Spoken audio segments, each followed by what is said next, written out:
Hello everyone and welcome back to the Millennial Investor Series. Today on this episode, we're going to be talking about something that a lot of investors really do not consider when they make investment decisions. Yes, even you. And that is how the economy affects your investment decision.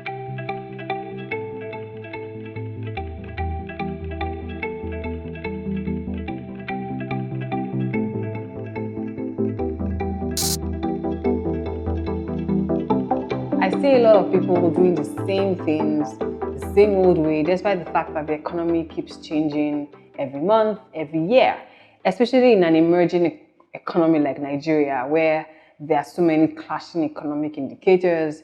The president and regulatory authorities keep making different decisions every month and every year. You need to understand how this should affect your investments decisions. All right. So I'm going to be sharing with you some key economic indicators to look out for, how to understand them, and how this should inform your investment decisions. For instance, let's talk about a key economic indicator like inflation.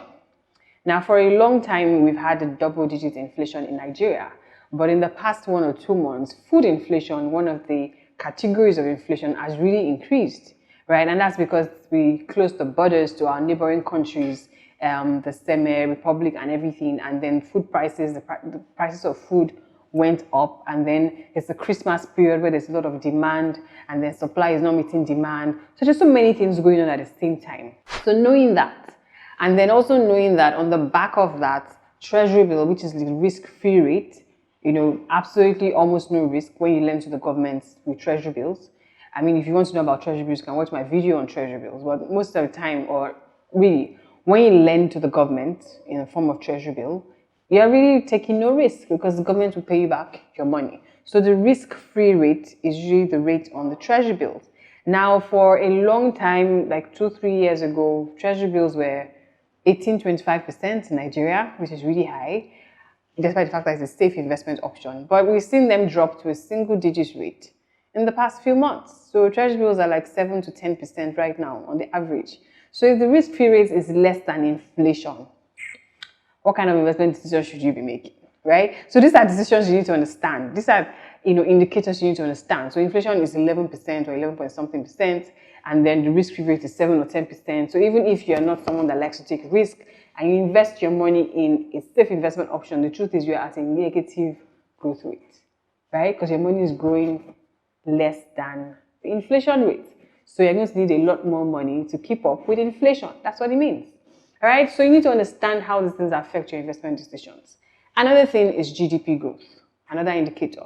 So for instance, the World Bank recently said that the Nigerian government or the Nigerian country is at the risk of getting poorer. And that's because our economy is estimated to grow at 2.1%, whereas our population will continue to grow at 2.6%. Now, this is exactly how we became the poverty capital of the world, when inflation is growing faster than the economy. Right? Look at a country like Ghana or Rwanda. They are growing at rates higher than 5%. Right? That's really how economies should be growing. An emerging economy should be growing at that rate. But because of some decisions our government is taking at this time, our economy is not growing as fast as it should go. But yet our population rate keeps growing. And as our population rate is growing faster than the GDP growth rate, guess what? We're going to remain the poverty capital of the world, because that means that the economy is not growing fast enough to provide for the amount of people or the population in that country. Knowing this, what kind of investment decision should you be making? For me, as an economist, I've studied economics, so I had to dust off my degree. For me, the question I always ask myself is, I know that a lot of times people's income will shrink. I mean, the amount of money they have to spend will probably shrink. So they'll be very deliberate in what they spend money on. So the question is, what are people spending money on? And how can I, as an investor, take advantage of this, right? So people will always spend money on food. People will spend money on communicating. People will spend money on capacity building because they have to develop themselves. People will spend money, areas of the economy that will still continue to grow in spite of what's happening in the overall economy. I've given you some tips on where people are likely to continue to spend money, right? Because when you have a particular income level, there are some key necessities that you keep having to spend money on, and there are some luxuries that you have to cut out. Now you have to keep spending money on food, you have to keep spending money on your daily upkeep, you have to keep spending money on communication because you have to make calls. Did you know that the communication industry is probably the only sector that did not shrink when we went through a recession, right? So those in telecom sector will probably keep making money because we keep calling and talking and using data, right? So, look at those sectors, consider the investment opportunities in those sectors, understand how they work, in relation to the overall economy, because the economy should totally determine or guide you in making economic decisions. So this is what we do with members of the Green Club. We tell them that, look, this is what's happening in the economy, and based on that, this is how you should think as an investor. This is how you should make your investment decisions, right? How is the stock market doing? What's the FDI, the foreign direct investment into the economy at this time?